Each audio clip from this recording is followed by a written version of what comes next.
Today, I want to talk about modern car electrics. Not only have they become more and more complex over the years, but have you noticed that anything electrical related on a modern car has become notoriously expensive as well as difficult to repair?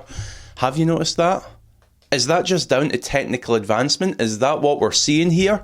Or is there perhaps something a little bit more sinister at play? Well, in this video, let's dive into it and you can make up your own mind. Let's start with a basic problem. Broken headlight. Something I'm sure a lot of us have had over the years. It either just stops working altogether, or maybe a stone flicks up from the road, hits the headlight, that's it, you need to get a new one. Well, this exact situation, it happened to a friend of mine a couple of years back, so he managed to find himself a new headlight and I fitted it for him. It was an aftermarket one, I remember noticing that at the time, but when I quizzed him on it, it was half the price, it's what was available, that's what he bought, I fitted it, no big deal, it worked. Well, fast forward a couple of years, and he starts seeing various error messages pop up on the car. Sometimes they were for ABS, sometimes they were traction control, another time it was a handbrake problem. You name it, the error was popping up at some point. Usually they would clear themselves and then they'd come back again. And eventually one day he went out and the car had just bricked, wouldn't even move. So after pulling the codes from the car, it was clear that it was a series of electronic modules having communication problems with each other, and finally I clicked. Could it be that aftermarket headlight that I fitted a couple of years ago for him, even though it was still fully functional? Well, it turned out it was. But how can a faulty headlight unit result in a car not even starting? Well, this is what I'm talking about. So all modern cars, they use what's known as a CAN bus system. For those who don't know, each system on the car has got its own electronic module, and the CAN bus is how they all communicate with each other. What happened in this case was that faulty headlight, it had disrupted the CAN bus to the extent where the other modules couldn't even communicate. And suddenly, because of one non-mechanical part, the whole car didn't work. Where's the sense in that? And I mean, this is just one first-hand example I'm giving you here. I've heard stories from auto electrician friends of water ingress into light units resulting in different modules requiring replacement at a cost of thousands of pounds because they're all tied together. What should be very, very simple repairs for a local mechanic suddenly turns into this huge, often very expensive ordeal. And here's the thing. Maybe you've experienced this for yourself. You fit that new wiper motor, you fit that new fuel pump, or whatever it happens to be, and the car just rejects it. Still doesn't work because it needs dealer level equipment to code it in, to make it work correctly with all the other systems. Some manufacturers will even go as far to tell you that used parts, they can't be recoded. How crazy is that? So you're buying brand new OEM parts that you then have to have them fit, often at an extortionate price. I'll say it again. Is this technical advancement, or is it something a bit more sinister? Making it harder to fix, making it more expensive to keep your old car on the road and in good shape. Making you think, should I just opt for the new model? Should I trade this in and just get the new model? I'll let you make up your own mind on that one. And we haven't even reached what is, in my opinion, the worst way in which manufacturers have monetized these modern electronics. Before I get into that, however, allow me to prefix this by saying I spent a long time working in the automotive design and engineering world. It used to be that simplicity was king, not just in the mechanical side, but electrical too.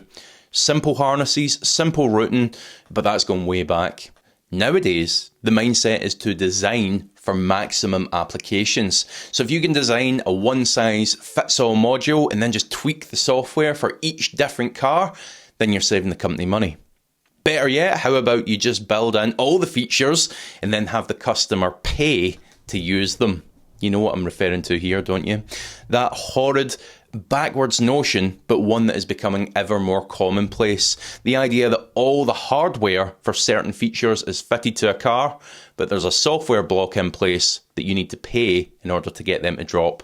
BMW, they done this years ago with their heated seats. You could pay a subscription to turn them on, and just last week we seen it with Volkswagen. They were offering customers a subscription to use the car's full power. This idea of paying a subscription to have access to features already fitted to your car, well, it's nothing new. This all came about with over-the-air updates which were introduced by Tesla, probably going on a decade ago now.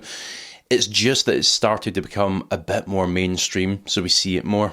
Not only with the German brands, but also the likes of Toyota, Lexus, Subaru, they've all dabbled in it. And from a used point of view, buying a used car, it almost doesn't matter what the specification of the car is going to be in the future, because you're probably going to need to take out a subscription to use half of it anyway. BMW even tried it with Apple CarPlay, a fairly standard feature in most new cars. Sickening. It used to be that car makers used their innovation, used their features to attract a loyal customer base. Now, it's to slap a price tag on it. Now, the irony to all of this is with the government. They're so caught up in supposedly trying to make the automotive industry more environmentally friendly, yet have completely overlooked this entire issue. Imagine for a moment that we had a strong focus on not just longevity, but also repairability in cars. Think about that. Imagine each new car was graded against a repairability scale, and those that scored highly were the ones that benefited from lower tax rates. Imagine what that would do.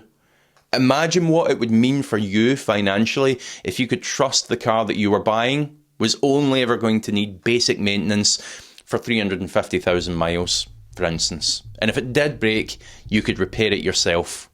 What would it mean to the environment, cutting out all these throwaway components and building things to last? Here's the problem though. It's not profitable. It's not as profitable. Being profitable comes from keeping the customers on this rotating wheel. And what better way to do that than make your current car hard and expensive to repair and keep on the road?